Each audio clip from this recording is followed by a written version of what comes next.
Selanjutnya pada video ini ibu akan menjelaskan tentang pemeriksaan fisik pada bayi ya. Pemeriksaan fisik pada bayi langsung ke tahap kerja ya. Tahap kerja kita akan persiapkan bayinya dulu ya di tempat yang datar, aman dan nyaman bagi bayi.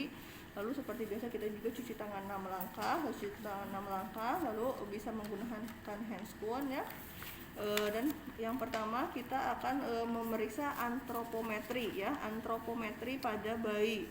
Antropometri yaitu mengukur berat badan, panjang badan, lingkar kepala dan lingkar dada ya. Untuk berat badan kita menggunakan timbangan ya, timbangan ada yang manual dan ada yang otomatis ya. Bayi ya, kita perhatikan nanti pampers ya. Kalau misalnya bayinya banyak urin atau stool, kita harus mengganti pampersnya ya. Jadi pampersnya harus dalam keadaan kering atau popok ya. Kita akan timbang bayi, lalu akan kita lihat berapa kilo ya. Jadi kita harus mengkalibrasi ya, jangan sampai timbangannya tidak sesuai. Nah, biasa kalau di rumah sakit juga suka ada timbangan yang digital ya. Lalu selanjutnya setelah kita timbang bayi, kita menggunakan meteran untuk melihat panjang bayi ya, panjang badan, ujung kepala hingga ke tumit ya, sampai ke tumit. Sudah. Lalu selanjutnya tadi untuk berat badan, berat normalnya itu adalah 2.500 sampai 4.000 ya. Untuk panjang badan ini normalnya adalah 48 sampai 53 cm. Lalu kita akan mengukur lingkar kepala ya. Lingkar kepala adalah sejajar dengan alis ya. Diukur penuh satu lingkaran sejajar alis. Nah, ini normalnya adalah 33 sampai 35 cm. Lalu selanjutnya sebelum lingkar dada, ibu ingin memberitahukan jika lingkar kepalanya kurang dari 33 itu mungkin disebut mikrosefali ya. Kalau misalnya lebih 3 cm, jadi 3 cm kurang dari normalnya dia disebut mikrosefali. Jadi kalau misalnya 33 dia kepalanya cuma 30, nah itu mikrosefali. Terus kalau misalnya ini 35 normalnya lebih 3 cm dari normal atau 38 itu makrosefali. Harus diwaspadai untuk penyakit-penyakit kongenital atau penyakit hidrosefalus ya, untuk yang makrosefali. Lalu selanjutnya adalah lingkar dada. Lingkar dada adalah sejajar dengan puting ya, jadi sejajar dengan puting. Kita ukur penuh ya. Kita lihat berapa, normalnya adalah 30,5 ya, 30,5 sampai 33 cm. Itu untuk antropometri ya, berat badan, panjang badan, lingkar kepala dan lingkar dada. Lalu selanjutnya akan mengukur tanda-tanda vital. Tanda-tanda vital yang pertama menggunakan termometer untuk melihat suhu ya. Bisa menggunakan termometer digital ya. Biasanya normalnya adalah 36,5 sampai 37,5. Lalu selanjutnya kita akan melihat mengukur mengauskultasi detak jantung ya, untuk mengukur heart rate ya. Heart rate diukur 1 menit penuh ya, 1 menit penuh. Jadi siapkan jam tangan, diukur detak jantungnya. Detak jantungnya ini normalnya adalah berapa heart rate-nya? 120 sampai 140 kali per menit. Nah, setelah mengukur heart rate juga bisa sambil kita mengukur respirasi ya. Jadi respirasi, jadi sekalian respirasi juga diukur 1 menit penuh. Normalnya adalah pada bayi baru lahir 30 sampai 60 kali per menit ya. Selain itu bisa juga kita mengukur nadi di bagian sini ya, di bagian arteri brachialis. Nah, di sini lebih kencang dibandingkan yang di sini ya, di bagian radialis. Jadi di brachialis juga kita bisa hitung menggunakan jam tangan berapa ya. Oke. Lalu bisa juga menggunakan alat yang bernama pulse oximeter ya. Jadi pulse oximeter mungkin di sini alatnya tidak ada. Dengan pulse oximeter kita bisa nanti alat tersebut kita masukkan ke jari bayi. Nah, di situ untuk melihat di bagian kapiler. Jadi pulse oximeter di situ nanti akan ada nilai untuk detak jantung dan saturasi oksigen. Jadi langsung kelihatan berapa saturasi oksigennya. Nah, saturasi oksigen normal yaitu di atas 95%. Jadi 95 sampai 100% ya. Juga di situ akan ada nilainya langsung untuk nadi atau detak jantung, yaitu dengan alat pulse oximeter. Udah, selanjutnya untuk blood pressure ya. Blood pressure di sini alatnya tidak ada, menggunakan mansetnya khusus untuk manset bayi ya. Kita terutama untuk bayi-bayi yang mengalami kelainan jantung itu harus diukur. Tapi kalau untuk bayi yang normal biasanya tidak semua bayi dicek tekanan darahnya ya. Jadi normalnya itu untuk batas sistol 45 sampai 80 dan diastol 35 sampai 55 mmHg ya, itu batasnya. Selanjutnya kita melihat postur ya. Postur bayi normalnya adalah berbentuk fleksi ya. Jadi fleksi, semuanya seperti ini, fleksi. Semakin matur, dia akan semakin fleksi ya. Jadi semakin mendekati tubuhnya. Semakin dia prematur, bentuknya semakin ekstensi. Ya, lalu selanjutnya kita lihat kulit keseluruhan ya. Pada saat lahir kulit bayi kita inspeksi berwarna pink atau merah muda ya. Jadi jika bayi terdapat kelainan seperti warnanya pucat, itu harus ditulis. Terus misalnya ada warna sianosis atau kebiruan juga harus dicatat ya, kebiruan atau sianosis. Kebiruan itu ada beberapa macam. Jadi ada sianosis, akrosianosis. Akrosianosis ini adalah sianosis yang ada di bagian ekstremitas. Ya, ada juga yang disebut sianosis perifer, sianosis sentral ya. Sianosis sentral. Sianosis sentral biasanya di bagian mulut ya.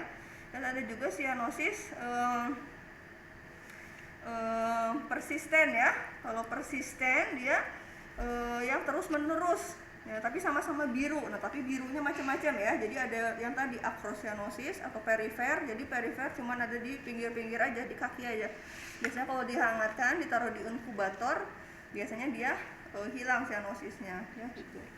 Lalu selanjutnya untuk bayi yang merah tua ya, jadi merahnya sangat merah sekali, itu juga harus dicurigai ada indikasi polisitemia ya. Untuk yang terlalu merah biasanya hematokritnya itu tinggi, harus diperiksa laboratoriumnya. Jadi normalnya bayi harus berwarna merah muda atau pink. Oke. Terus semakin bayinya postmatur atau semakin matang, kulitnya akan mengelupas atau pecah-pecah ya gitu. Nah, semakin dia prematur, bayinya semakin tipis sampai ini kelihatan pembuluh-pembuluh darahnya. Lalu selanjutnya di kulit ada namanya vernix caseosa ya. Vernix caseosa ini adalah lapisan lemak putih ya, lapisan lemak putih yang menyelimuti tubuh bayi ya. Jadi bentuknya seperti lemak putih ya, itu ada di bagian muka, seluruh badan, tapi setiap bayi berbeda. Ada yang banyak, ada yang sedikit, atau ada yang tidak ada ya. Itu fungsinya dia sebagai memberikan kehangatan sewaktu dia di dalam kandungan ibunya ya. Itu vernix caseosa. Nah, biasanya nanti akan kita bersihkan pada saat bayi lahir, itu nanti yang kita akan bersihkan. Lalu ada lanugo. Lanugo adalah bulu-bulu halus ya di sekujur tubuhnya. Jadi lanugo ini pada bayi prematur biasanya tidak ada, pada bayi matur banyak ya, pada bayi postmatur biasanya tidak ada lagi ya. Lalu selanjutnya ada edema ya, edema di sekitar mata, wajah, kaki, tangan, skrotum atau labia. Itu normal ya. Jadi pada bayi baru lahir terdapat edema. Oke, terus diperhatikan juga jika ada perubahan warna kulit jaundice ya. Jaundice atau ikterik atau hiperbilirubin itu adalah warna kuning pada kulit bayi. Nah, biasanya kalau kurang dari 24 jam itu berbahaya ya. Jadi tidak boleh ada warna jaundice atau kuning. Lalu perhatikan juga ada ekimosis atau peteki ya, bintik-bintik merah. Itu biasanya dikarenakan trauma lahir. Lalu ada milia nih. Milia biasanya di bagian hidung ya, bagian dagu, dan di bagian ini bawah mata. Itu biasanya berbentuk papula putih atau bintik-bintik putih ya di sini. Nah, selain milia ada juga namanya miliaria. Kalau miliaria dia bentuknya seperti vesikel ya di wajah. Itu biasanya seperti biang keringat ya, merah-merah, vesikel. Lalu ada namanya Mongolian spot ya. Mongolian spot biasanya di sini ada warna hijau di sekitar punggung atau pantat bayi, kadang sampai ada yang ke paha. Ini juga normal, biasanya ini akan hilang ya usia 1 sampai 2 tahun. Lalu ada perubahan warna harlequin ya, perubahan warna, dan ada telangiectasis nevi. Itu biasanya seperti tanda lahir, warnanya merah atau pink ya. Tuh, untuk warna kulit selesai, lanjut kita ke kepala. Di bagian kepala kita akan melihat ini fontanel anterior ya. Fontanel anterior, yang ini fontanel posterior. Fontanel anterior berbentuk seperti diamond ya, ukurannya 2,5 sampai 4 cm. Nah, ini akan menutup pada usia 18 bulan. Jadi ini lebih lama ya, dan bentuknya lebih besar. Kalau kita pegang biasanya sebesar buku jari ya, agak besar dibandingkan yang di belakang. Kalau yang posterior ini bentuknya adalah triangular ya, atau segitiga, 0,5 sampai 1 cm. Ini menutup pada usia 2 atau 3 bulan ya. Jadi ini lebih lama. Lalu kelainannya, jika pada kepala ada namanya caput succedanum. Caput succedanum adalah edema jaringan lunak scalp ya. Jadi edema jaringan kepalanya. Jadi si tulang tengkoraknya edema. Jadi panjang. Nah, itu biasanya disebabkan oleh trauma di jalan lahir atau pada persalinan dia lama di pintu persalinan. Jadi lama. Jadi biasanya karena ditarik atau karena menggunakan alat-alat bantu seperti forceps atau vakum, jadi ditarik, jadi nanti kepalanya sedikit panjang ya. Nah, kelainan berikutnya ada namanya sepal hematom ya. Kalau sepal hematom adalah hematom antara periostum dan skull bone ya. Jadi ada hematom atau gumpalan darah ya di antara tulang kepala dan cairan periostum ya. Jadi kalau kita pegang itu yang sepal hematom biasanya lebih teraba, seperti ada cairan ya. Jadi ada lebih cairan. Jadi perbedaannya tadi ya, kalau kaput dia cuman edema tulang kepalanya saja ya. Kalau sepal hematom jadi ada perdarahan. Tapi bisa digabungkan, jadi satu bayi bisa ada kaput, ada sepal hematom, ada, bisa ya. Bisa salah satu bisa ya. Nah, selanjutnya kita periksa mata ya. Untuk mata kita akan melihat warna ya, warna mata. Kita akan melihat warna matanya seperti apa, karena juga terdapat kelainan pada warna mata seperti mata kucing ya. Kalau ada mungkin mata kucing itu bisa menjadi salah satu indikasi kelainan mata ya, mungkin tumor mata, kanker mata seperti itu ya. Jadi kita perhatikan warnanya ya, hitam, coklat atau biru atau hijau ya. Lalu setelah warna juga kita lihat kelopak ya, kelopak mata biasanya tertutup ya, bisa menutup. Terus air mata biasanya minimal atau tidak ada.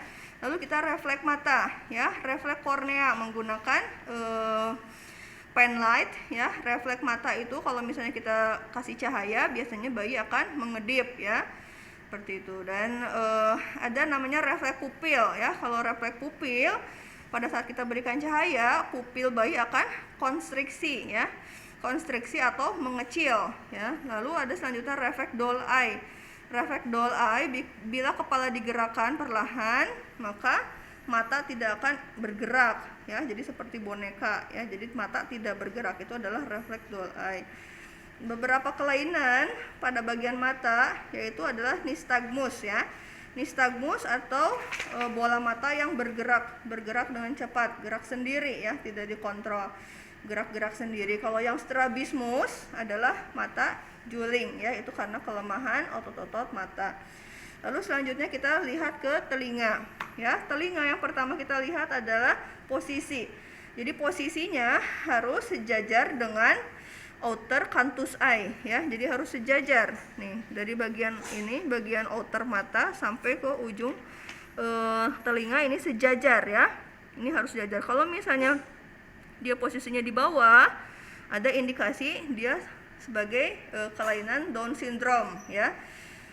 Oke, terus kalau misalnya posisinya di atas tidak apa-apa ya. Lalu selanjutnya selain posisi kita lihat juga ini daun telinga fleksibel ya. Kalau ini tidak bisa digerakkan karena boneka ya. Yang lain mungkin bisa ya. Jadi ini harusnya bisa ditekuk ya. Jadi ini fleksibel. Lalu ada cartilago atau tulang rawan. Ini sudah terbentuk ya. Tuh. Lalu selanjutnya di telinga ini kita akan mengetes refleks startle ya. Refleks startle adalah saat kita memberikan kejutan ya. Jadi pada saat kita memberikan bunyi keras, maka tangan bayi dia akan abduksi, sikupleksi, dan tangan menggenggam ya. Jadi akan seperti ini ya. Jadi seperti ini. Nah, itu adalah refleks startle. Jadi pada saat kita membunyikan, tangannya akan seperti ini dan menggenggam ya, seperti itu adalah refleks startle. Biasanya hilang pada usia 4 bulan. Sudah selesai telinga, kita lanjut ke hidung. Di hidung juga bisa kita menggunakan pen light. Kita lihat passage udara ya. Passage udara adalah jalan udara ya. Jalan udaranya bagaimana?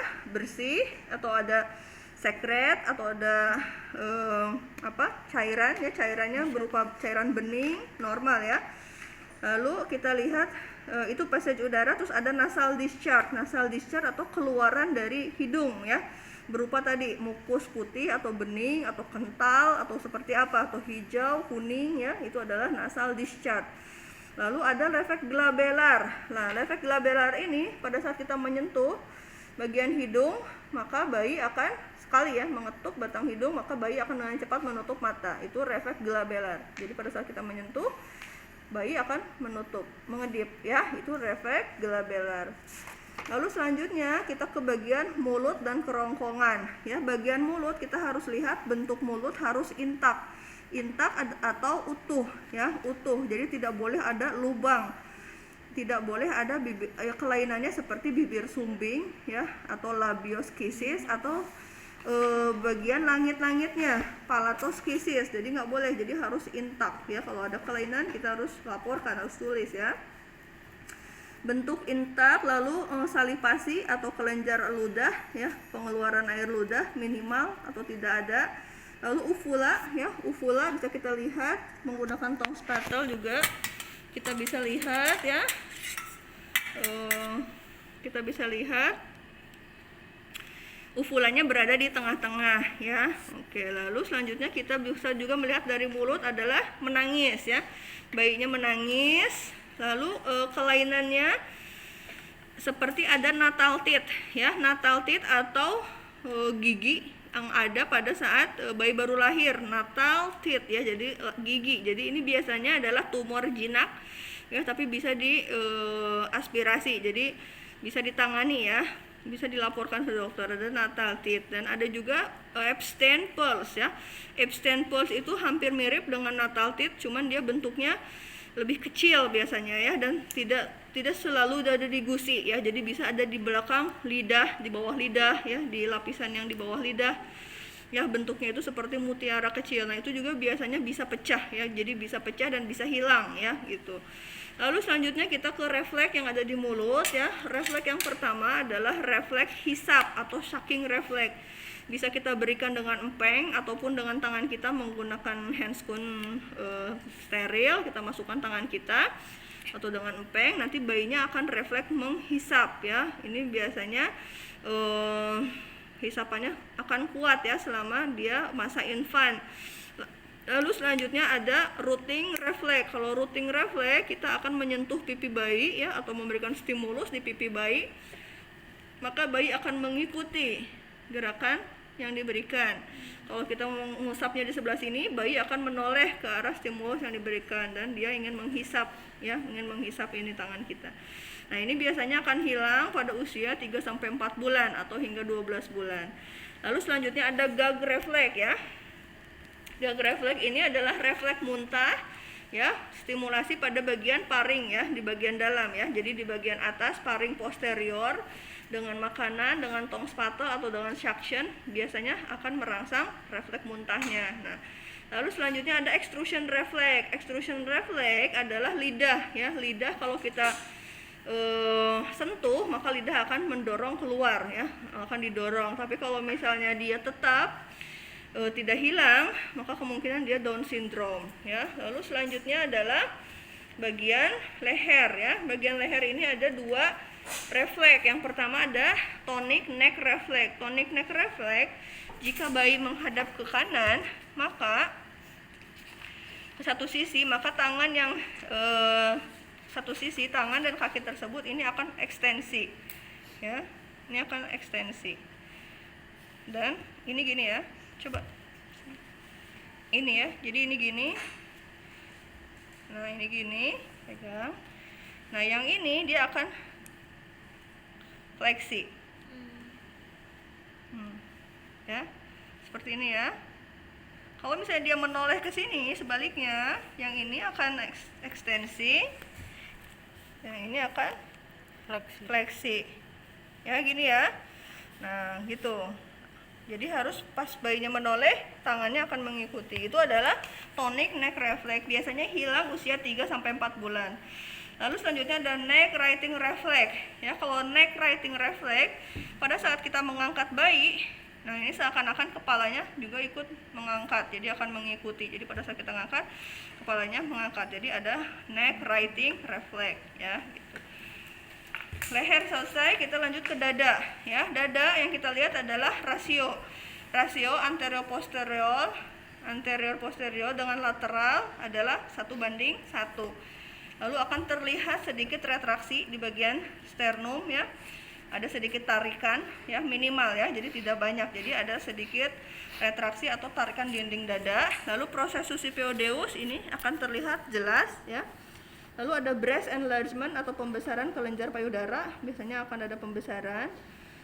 Kelainannya biasanya bentuk dada yang seperti burung atau pigeon chest, atau sekresi ya, sekresi dari breast. Jadi ada seperti air susu ya, kalau kita tekan suka ada keluaran seperti putih-putih. Nah itu biasanya normal, itu karena itu kelainan, tapi itu biasanya dari hormon ibunya ya, seperti itu. Jadi normalnya tidak ada. Lalu paru-paru, kita akan auskultasi ya, auskultasi paru-paru menggunakan stetoskop. Kita akan dengarkan suaranya. Normalnya adalah vesikuler ya, vesikuler bilateral. Lalu bunyi kecepatan dan kecepatannya biasanya masih irregular ya, karena baru lahir. Lalu refleks batuk biasanya 1-2 hari akan muncul ya, seperti itu. Itu untuk paru-paru. Suaranya harus bersih ya, vesikuler, jadi bilateral. Lalu untuk jantung ya, interkosta 4 dan 5, di sini kita dengarkan bunyi jantung. S2 biasanya akan lebih tajam dibandingkan dengan S1 ya. Dan tidak boleh ada bunyi tambahan ya, tidak boleh ada bunyi tambahan seperti bunyi murmur. Bunyi murmur itu adalah bunyi tambahan yang tidak boleh ya. Biasanya kalau pada bayi itu, nanti kalau ada bunyi murmur biasanya akan dilakukan ekokardiografi, akan dilihat defeknya besar atau kecil. Jantung selesai, jantung juga tidak boleh ada trill ya, tidak boleh ada getaran, trill atau getaran itu tidak boleh. Dan tidak boleh ada sianosis yang tadi persisten ya, jadi sianosis persisten itu juga karena kelainan jantung. Lalu selanjutnya abdomen ya. Abdomen yang pertama kita lihat bentuk ya. Jadi bentuknya biasanya cembung ya, cembung dan lembut ya. Cembung, lembut, dan akan karena masih tipis ya, dapat kita raba bagian hepar ya. Hepar bisa kita raba 2-3 cm di bawah margin kosta kanan ya. Jadi di sekitar sini bisa kita raba hepar. Sedangkan untuk limpa akan teraba pada akhir minggu pertama ya. Untuk ginjal kita bisa raba ya 1-2 cm di atas umbilikus ya, bisa teraba. Lalu umbilical cord atau ini tali pusat ya, umbilical cord warnanya putih kebiruan. Ini terdiri dari 2 arteri dan 1 pena. Kita lihat kondisinya masih bagus atau sudah kering ya, ada tanda-tanda infeksi atau tidak ya. Lalu kelainannya adalah hernia umbilicalis, jadi ada keluar dari bagian dalam abdomen menuju ini tali pusat. Nah itu adalah hernia umbilicalis, itu harusnya tidak boleh. Lalu pada perut ini ada namanya crawling reflex. Jadi pada saat kita tengkurapkan, bayi seperti ingin maju ya, bayi seperti ingin tengkurap ya, karena ini kan posisinya seperti ini. Jadi kalau kita tengkurapkan, bayi seperti ingin maju. Itu adalah crawling reflex, biasanya hilang pada usia 6 minggu ya. Selanjutnya adalah genitalia. Genitalia wanita, kita lihat labia mayora dan minora. Labia minora itu adalah edema ya, meatus uretra, ini laki-laki ya. Untuk perempuan, meatus uretranya di belakang klitoris, itu perempuan. Nah, yang ini perempuan ya. Jadi untuk bayi perempuan, labia minora dan klitoris edema, meatus uretranya terletak di bagian klitoris, ada vernica seosa ya, tadi yang lapisan lemak putih ada di sekitar di lipatan-lipatan di antara labia juga di dalam. Jadi kalau misalnya ibunya mengeluh bayinya tidak keluar BAK, kita periksa, mungkin lemak putihnya itu menutupi meatus uretra, jadi harus dibersihkan ya. Lalu juga bayinya harus buang air kecil dalam 24 jam ya, seperti itu. Untuk yang laki-laki ya, meatus uretra harus berada di ujung penis ya, harus kita lihat. Kenapa penting?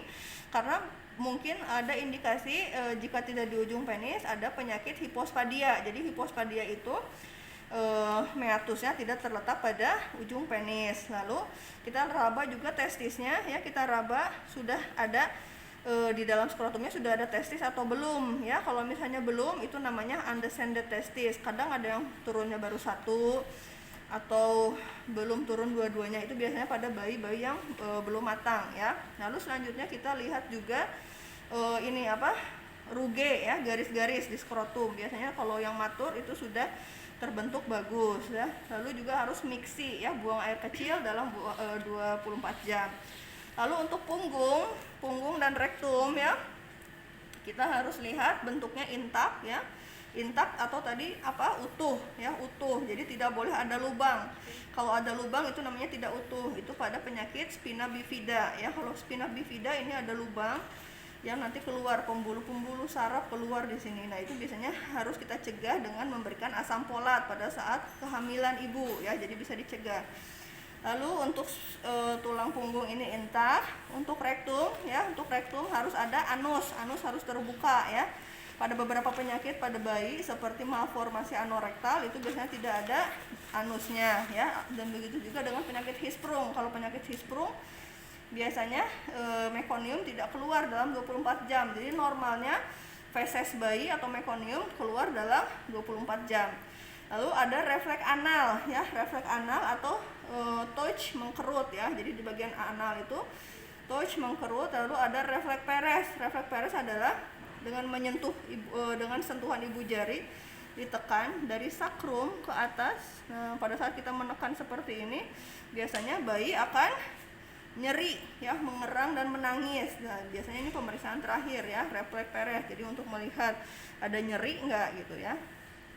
Nah, sepanjang spina ya.